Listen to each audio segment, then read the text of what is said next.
Hello, bonjour à toutes et à tous. J'espère que vous allez bien. De mon côté, je suis un peu pas stressée, mais pas hyper à l'aise en fait par rapport à ce format vidéo, puisque c'est la première fois. Mais je suis contente de le faire. Je remercie les personnes qui m'ont demandé de sortir un épisode parce que ça faisait longtemps. M'adapte du coup au contexte et au fait que j'ai pas mon matériel ici à Poitiers, là où je fais mon DEGEPS athlé et où je fais mon stage. Je vous remercie cet après-midi pour toutes vos réponses par rapport au sondage que j'ai lancé, savoir si vous étiez intéressé par le sujet de comment personnellement je conçois les planifications et les séances des athlètes que je coach. Je suis déjà curieuse de savoir pourquoi ça vous intéressait, parce que personnellement je sais pourquoi ça m'aurait intéressé auparavant, avant d'apprivoiser ce métier. Mais voilà, je suis curieuse, n'hésitez pas à me dire en commentaire pourquoi ça vous intéresse. D'ores et déjà, je vais y arriver. Je voudrais vous dire que je vais vous évoquer ma méthode, qui est ma méthode à l'instant T. C'est même pas une méthode, en fait, c'est une philosophie. Euh, mais en fait, je suis persuadée qu'il y a autant d'entraîneurs, de façons d'entraîner qu'il y a d'athlètes. Et au-delà de ça, il y a autant de façons d'entraîner, de créer des séances, etc., qu'il y a de moments différents dans une saison, qu'il y a de fluctuations pour un athlète. Et ça, c'est de l'ordre de tous les jours, en fait. Tout peut changer du jour au lendemain. Et c'est ça qui m'intéresse, qui me passionne dans le métier d'entraîneur, c'est qu'en fait, rien n'est jamais acquis. On connaît jamais à 100% un athlète, bien au contraire. Même quand on le connaît bien, je pense qu'on connaît que 60% max d'un athlète. Euh, je parle sur le plan sportif. Et c'est du coup ce qui me donne autant d'envie au quotidien, c'est de pouvoir m'adapter en permanence parce que du coup, qui dit adaptation dit aller chercher les infos, fouiller dans les bouquins, fouiller sur internet, trouver des refs, chercher sur des études, etc. Comment justement trouver la chose qui pourrait pallier à un manque de progression ou qui pourrait permettre à un athlète de progresser sur une séance même si le jour J mentalement ça va pas trop. Enfin voilà, je vais essayer de vous détailler tout ça en évoquant du coup des situations concrètes et en évoquant aussi un modèle de performance que j'ai créé, euh, bien évidemment avec des études que j'ai lues, etc. Mais en tout cas, j'ai décidé de simplifier un modèle de performance avec ce qui me paraît le plus important. Et à partir de ça, ça va vous permettre de voir comment tout s'articule. Voilà. J'espère que ça vous plaira. N'hésitez pas à me dire. À tout de suite. Voici le modèle de performance que je viens de vous évoquer. Comme vous pouvez le voir, ici, j'ai décidé de mettre en grand et tout en bas les facteurs psychologiques et sociaux, ce qui veut dire que pour moi, c'est central avant de planifier une saison, avant de créer une séance et tout au long de la collaboration avec l'athlète, ça c'est hyper important. Pourquoi? Dans un premier temps, parce que si ça, on n'a pas un minimum d'infos, alors ça, on saura pas vraiment ce qui se passe niveau alimentation quotidienne. À l'effort, on en parlera plus tard. L'hydratation, bon, on peut pas trop savoir. Si par contre il y avait des soucis de consommation d'alcool et autres, c'est toujours important parce que l'hydratation ce serait différent. Le sommeil, on le sait, en fonction de la santé mentale, en fonction de la pression occasionnelle qu'on peut ressentir, en fonction de notre épanouissement ou non dans nos projets personnels, dans nos projets familiaux, etc. Ça, c'est directement impacté. Et si on n'a pas d'infos là-dessus, alors on ne peut pas savoir si la personne a besoin ce ou sait comment prendre soin d'elle. Donc, pour moi, avoir un minimum d'attention pour toutes ces infos-là, c'est méga important. Évidemment, on n'est pas tous pareils. Les facteurs psychologiques et sociaux, quand je vois certains modèles de performance, ils sont vraiment à côté des autres paramètres et c'est juste quelque chose à prendre en compte de la même façon que le reste. Mais pour moi, absolument pas, parce que tout ça, c'est ce qui va conditionner les séances qu'on va créer en fait. Et comme tout ça, c'est pas fixe, c'est en mouvance tout le temps, c'est hyper important d'en avoir un minimum connaissance.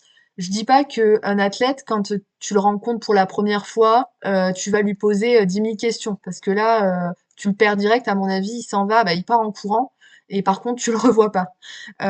Mais ce que je veux dire, c'est que moi, dans mon approche, je laisse toujours une immense porte ouverte à ces sujets-là. Je le répète plusieurs fois parce que je trouve qu'on vit dans une société où parler de ce qui va pas ou les petits coups de mou, etc., c'est pas bien vu, on est vite vu comme quelqu'un qui se plaint. Enfin, c'est pas des choses qui sont extrêmement facile à évoquer, même auprès de ses amis, auprès de son entourage. Après, tout dépend. On peut avoir d'excellentes relations sociales qualitatives, mais on sait quand même que on vit pas dans une société où on peut être complètement à l'aise avec le fait qu'on va pas bien. Surtout si on vient parler de santé mentale. Quand bien même il y a de l'évolution, alléluia. Euh, donc, tout ça, c'est quelque chose que j'essaie d'appréhender dans ma façon aussi de communiquer avec l'athlète. Il y a eu le premier rendez-vous d'évaluation initiale pour comprendre le profil, pour comprendre les attentes de l'athlète, que ce soit dans la relation entraîneur-entraîné, que ce soit physiquement ce qu'il veut travailler, s'il a un objectif particulier, si c'est une remise de blessure, il y a tout ça. Mais du coup, dès ce moment-là, on peut déjà évoquer ça. Si la personne, elle est OK, si elle en a besoin, je l'évoque dès le départ. Et après, euh, au fur et à mesure, des fois, il y a des athlètes qui ont besoin de beaucoup discuter. Je peux répondre tous les jours à certains athlètes. Et il y en a qui en ont moins besoin. Mais pas forcément pour évoquer ça, hein. Des fois, c'est pour discuter de la nutrition, de l'hydratation, etc. De discuter de, ah, le volume, là, je le tolère bien, là, je le tolère pas. Je comprends pas ce qui se passe, j'ai envie de vomir sur telle séance alors qu'avant c'était pas le cas. Il peut y avoir plein de raisons de communication, mais ça aussi, une fois que les athlètes sont en confiance, je trouve ça cool de pouvoir le savoir pour pouvoir des fois créer des séances et des semaines soit plus light, soit plus chargées. Voilà. Sachant que là, c'est exhaustif ce que j'ai proposé. Évidemment que t'es pas le psy de l'athlète, mais il se trouve que on est dans un métier qui reste avant tout humain et que si la personne en question elle a besoin de se confier, si elle a décidé que c'est vous, eh ben, faut bien faire quelque chose de ça, de un. Sinon, ça peut être aggravant pour la personne dans l'état dans lequel elle est. Et c'est surtout que bah, c'est autant de points qui vont permettre de créer de bonnes conditions d'entraînement. Ce que je prends en compte petit à petit, qui est difficilement assimilable, observable dès le début, quand on connaît pas l'athlète, c'est bah, du coup la génétique. Est-ce que cette personne, elle est née avec plus de fibres rapides de type 2 ou fibres lentes, ou est-ce que la personne est hybride, soit liée à son parcours sportif parce qu'elle a travaillé ses fibres de différentes manières. Souvent, ça, c'est les profils omnisports. Personnellement, je suis un profil omnisport et je suis hybride d'ailleurs. C'est-à-dire que j'ai des capacités explosives, mais comme j'ai travaillé énormément mon endurance, alors certes depuis 4 ans là dans la course à pied, mais avant ça, ayant fait du foot, ayant fait du bad et d'autres sports, j'ai vraiment eu des sollicitations qui font que j'ai différentes types de fibres. Euh, mais en tout cas, pour des gens qui ne se connaissent pas, parce qu'au contraire, ils n'ont pas fait beaucoup de sport dans leur vie, on peut pas savoir du coup qu'est-ce qui est leur point fort, leur point faible, leur génétique, et qui est grosso modo immuable. On peut pas changer la génétique. Par contre, on peut entraîner nos fibres de manière à ce qu'elles deviennent plus efficaces. Je m'explique. Euh, une personne qui est née avec des types des fibres de type 2, sachant que dans les fibres de type 2, il y a deux catégories. Il y a on va dire les types 2X et les types 2A. Les types 2X, c'est des fibres très rapides, euh, mais épuisables. Et les types A, c'est celles qui sont très rapides, mais un peu moins fatigables.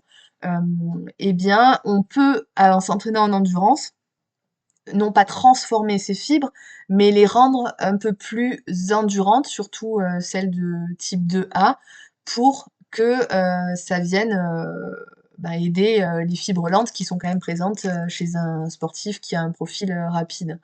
Euh, donc il y a des choses qui sont modulables par l'entraînement, mais c'est important de savoir qu'il y a une partie quand même immuable. Et de toute façon, au début, avant même que ces petites transformations opèrent, euh, on va jamais entraîner un profil rapide sur un objectif semi qu'un profil endurant ou hybride sur un profil semi. Parce que, en fait, les fibres, elles viennent conditionner le temps de récup qu'on va donner aux athlètes. Je m'explique. Si ton athlète, il a 70% de fibres rapides, bon, vous savez jamais combien il en a, je modélise. 70% de fibres rapides, en plus il a fait du sprint étant jeune, il a bien tout optimisé pour être sprinter, et il vient te voir, il veut faire du fond, et là, comment tu fais? Mais en fait, pour qu'il puisse enchaîner des fractions, par exemple sur un fractionné 10 fois 300 allure 3000, elle est 97% de la VMA, tu vas pas mettre le même temps de récup parce que comme il a plus de fibres de type 2 qui sont plus fatigables que des types 1, eh bien, si tu veux qu'il puisse donner la même intensité sur la même longueur des fractions euh, tout au long de la séance, et que tu veux pas qu'il baisse en intensité, puisque ton but c'est vraiment que l'athlète travaille à l'allure cible, eh bien il faut mettre plus de récup. Mais ça, c'est des choses, du coup, quand un sportif par contre ne se connaît pas, c'est des choses que nous, on doit observer en tant qu'entraîneur. Et c'est vraiment super important. C'est quelque chose que j'adore faire d'ailleurs, parce que petit à petit, tu te rends compte, en fonction des séances, je trouve ça assez intéressant. Et puis pareil, c'est grâce au retour des athlètes en termes de perception d'effort derrière, les échanges sur la récupération, comment ça se passe pendant et après la séance. Euh, et voilà, et petit à petit, on affine pour comprendre un peu le profil. Et quand on connaît bien le profil, que l'athlète commence à bien être entraîné, qu'il y a déjà des transformations, qu'on le voit dans des séances qui passent mieux, qui étaient plus dures avant, etc., ben encore une fois, on réadapte. Peut-être qu'on peut, par exemple, pour le sprinter là en question, commencer à mettre des récup un peu plus faibles. Et même si le sprinter, au tout début, on veut juste lui faire travailler sur de la fatigue, sur des fibres fatiguées, on peut aussi se permettre de mettre moins de récup. Tout dépend de l'objectif de la séance, en fait. Encore une fois, il peut exister une même séance, par exemple le 10 x 400. Qui va me dire qu'il a jamais couru un 10 x 400? Mais en fait, un 10 x 400, il y a je sais pas combien de configurations possibles. Il y a des 10 x 400 parce que tu veux pousser le lactique au taquet. Là, j'ai une des athlètes qui a fait cette séance il y a pas longtemps. La pauvre, elle était au bout, mais elle a super bien réussi. En gros, 10 x 400, à la base, je lui avais mis à 97% de la VMA, mais en fait, elle l'a fait à 100% de la VMA. Là, le but, c'était de qu'elle puisse tolérer l'acide lactique un maximum, essayer de l'améliorer. C'était pas du tout de la vitesse spécifique parce que je l'entraîne pas du tout pour un 3000 mètres. Je l'entraîne pour un 10 km en mai et pour un 25 km loisir en mars, enfin en avril, pardon. Euh, mais en tout cas, je venais viser ça. Mais un 10 x 400 où, par exemple, elle est en début de phase spécifique, 10 km, admettons, euh, et je lui mets un 10 x 400. Le 400, je sais pas en combien on peut le passer, mais admettons, il faut qu'elle soit à, j'en sais rien, à 4 du kilo sur les 400 de moyenne, et que je lui demande de récupérer que 20 secondes, parce que mon but, c'est qu'elle puisse cumuler un volume à allure 10 km avec une intensité importante pour que justement il y ait du recyclage de lactate qui permette du coup de reproduire de l'énergie derrière, et je veux que musculairement elle s'habitue à ce genre d'effort. Et ben vous voyez, 10 x 400 c'est quand même pas la même chose. Donc c'est toutes ces petites subtilités là qu'il faut prendre en compte quand on voit une séance. C'est pas parce que vous faites la même séance que c'est tout à fait la même chose que vous travaillez. Tout dépend de la période dans laquelle vous êtes et de l'objectif de l'entraîneur. N'hésitez pas à questionner votre entraîneur quand ça vous pose question. Vous avez le droit d'être curieux. Et personnellement, c'est quelque chose que j'adore. Moi, quand on me pose des questions, échanger, c'est vraiment trop bien. Parce que autant je kiffe être derrière mon ordi à rechercher, à créer des plans et tout, mais j'avoue que l'échange, c'est quelque chose qui m'est extrêmement important et qui, je le vois quand même, Quand je suis pas en entraînement sur place, on peut vite s'isoler, quoi. Même si on discute par message, etc. Donc c'est hyper important de venir discuter avec les entraîneurs. Et puis je pense que c'est tout bénef pour tout le monde, même pour vous. Savoir pourquoi vous vous entraînez, c'est une motivation supplémentaire pour réussir la séance ou pour être satisfait de vous à la fin. Pareil, dans la construction des séances, en fonction de la typologie de terrain. Alors ça, c'est surtout pour les coachings à distance. Si quelqu'un me dit j'ai pas de piste à disposition, ou alors j'ai une piste sableuse, j'ai une vieille piste machin, il y a des choses où on va préférer faire sur du goudron. Donc il y a plein de choses où déjà tu fais attention à quel matos, de manière générale, à la personne pour courir autour d'elle, pour faire de la muscu, pour faire certaines séances. C'est important aussi de se rendre compte de quelle température, quelle météo il fera chez les coachés, chez les athlètes. Et des fois, on peut pas avoir l'œil partout, hein, on va pas se mentir, hein. Je peux pas vous dire que les personnes que j'ai à Paris, à Nantes et à Trélissac, que je vais voir leur météo tous les 4 matins. C'est pas vrai. Mais en tout cas, c'est des questions que je peux poser ou juste mes athlètes me le disent. Ils me disent, OK, là, aujourd'hui, ça va être compliqué parce qu'il y a ça. Et dans ce cas-là, je peux réadapter des séances. Ou je peux leur dire, tu fais pas la séance, en fait. Tu vas glisser ou elle est trop importante. Je préfère que ce soit dans les meilleures conditions. Ou à l'inverse, si c'est quelqu'un qui prépare un trail ou une course dans un pays où il pleut beaucoup, où il fait très chaud, ben, je vais lui dire, bah, justement, t'y vas en fait, parce qu'il faut t'habituer à un environnement et il faut habituer ton organisme à ce qu'il va vivre, tout simplement. Je m'intéresse énormément à la façon dont les athlètes travaillent leur technique de course, parce que leur technique de course, c'est ce qui va venir influencer l'économie de course.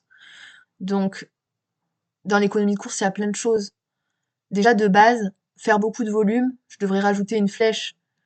Faire beaucoup de volume, je m'entends. Avoir un volume suffisant pour le niveau de la personne, ça permet de l'économie de course. Pourquoi? Parce que plus on va courir, plus notre biomécanique s'adapte et devient efficace. C'est d'ailleurs pour ça que les phases spécifiques existent dans des plans. Pourquoi à un moment vous vous retrouvez à avoir de l'allure spécifique tous les 4 matins et avoir moins de diversité? Mais parce qu'en fait, le corps, quand il arrive sur une course, il a besoin d'avoir enregistré une foulée bien spécifique et parce que il a appris à être plus économique avec cette foulée-là. Enfin, j'imagine que vous l'avez déjà vu. Quand vous revenez très classiquement d'une période de vacances, c'est très compliqué, peu importe l'allure d'ailleurs, on se sent très vite moins économe, on est moins efficace, mais parce que en fait, on le sait, hein, c'est ingrat notre sport, c'est exigeant, c'est-à-dire que dès qu'on s'arrête, et ben on peut perdre en gestuelle, en vitesse gestuelle, en amplitude, en, en sensation tout court. Des fois, en fait, on court très bien, mais juste notre cerveau n'a plus la sensation de ce qu'est que courir. Du coup, on est vraiment perdu dans notre euh, façon d'appréhender notre espace spatio-temporel, tout simplement. Euh, voilà. Je pourrais détailler encore plus de choses, mais moi, ce que je voulais vous expliquer surtout, c'est ça. Facteurs psychologiques et sociaux, génétique, parcours sportif, ça influence complètement la façon de planifier. Le VO2 max, c'est aussi une partie génétique, mais le VO2 max, je veux pas faire de généralité, mais bon, jusqu'à 25 ans, on peut quand même bien le travailler, on peut le faire évoluer. Après, ça devient un peu plus immuable, mais ça ne veut pas dire qu'on peut pas avoir un meilleur VO2 max, pardon, quand on se met à faire son endurance, son entraînement à partir de 30 ans. Ça évolue, mais c'est beaucoup moins exponentiel que quand on est jeune. C'est d'ailleurs pour ça que souvent on priorise de l'intensité pour les plus jeunes. Mais quand il y a ça c'est autre chose que je pense, c'est que quand il y a un parcours sportif, peu importe euh, ce que c'est, qui fait que la personne, elle a des muscles, elle est résistante, on peut se permettre, peu importe l'âge, d'aller travailler ça. Je suis désolée, c'est pas parce que tu as 50 ans que tu peux pas aller te faire un 10 fois 300. Mais par contre, c'est la façon dont tu vas programmer ce 10 fois 300 qui est importante. C'est sûr que si la personne elle vient d'arriver depuis 2 semaines et tu lui mets sa VMA, sa séance de VMA, alors déjà tu vas dégoûter la personne dans 98% des cas et la personne va certainement pas tenir les fractions. Par contre, elle peut se blesser aussi. Par contre, si tu prépares l'avant période d'intensité avec du volume à basse intensité, avec de la PPG, sans parler de musculation, hein, si tu viens accélérer progressivement, ben, faire du fractionné, mais pas au-dessus du seuil 2, par exemple, faire, j'en sais rien moi, 10 fois 500 allure 21 km, juste en dessous de votre seuil 2, et ben ça le prépare déjà à avoir une gestuelle plus rapide. Du coup, ses muscles s'adaptent à changer de foulée et progressivement, on peut aller faire de l'intensité, peu importe l'âge. Ça, j'en suis persuadée. Si vous voulez, je ferai un épisode sur comment on entraîne des personnes qui sont plus âgées. Autour de moi, là, dans mes athlètes, j'ai une personne qui a 50 ans, une autre personne qui en a 54, qui a un niveau mondial pour le coup, et une autre personne qui a 54 aussi et qui reprend après avoir arrêté quelque temps. Donc vraiment, ça, c'est des choses qui passent très bien. Et j'ai déjà vu à 50 ans une personne qui a une expérience sportive de 5 ans, pas plus, et ben elle a déjà son VO2 max qui a augmenté. Il n'y a pas d'immuabilité totale, mais évidemment, à un moment donné, la personne de 50 ans, elle va stagner beaucoup plus vite que moi, par exemple, qui ai 28 ans, mais moi, je vais stagner beaucoup plus vite que quelqu'un qui a 18 ans. Pourtant, on va faire les mêmes entraînements. Ça veut pas dire voilà, ça veut pas dire que moi je vais pas passer les entraînements que va passer l'autre personne de 18 ans, mais par contre, mon VO2 max, il va pas forcément augmenter. Voilà, voilà. Bon, je vais m'arrêter là, parce que je sais même pas ce que ça donne sur ce format en fait, je suis perturbée. Si ça a fonctionné, je referai ce format-là et je détaillerai d'autres choses si ça vous intéresse. Je vous souhaite une excellente soirée et ou une excellente journée en fonction, du moment où vous écoutez cet épisode. Merci beaucoup, n'hésitez pas à me faire, des petits retours. Je vous souhaite plein de bonnes choses et surtout, n'oubliez pas de prendre soin de vous. À très vite!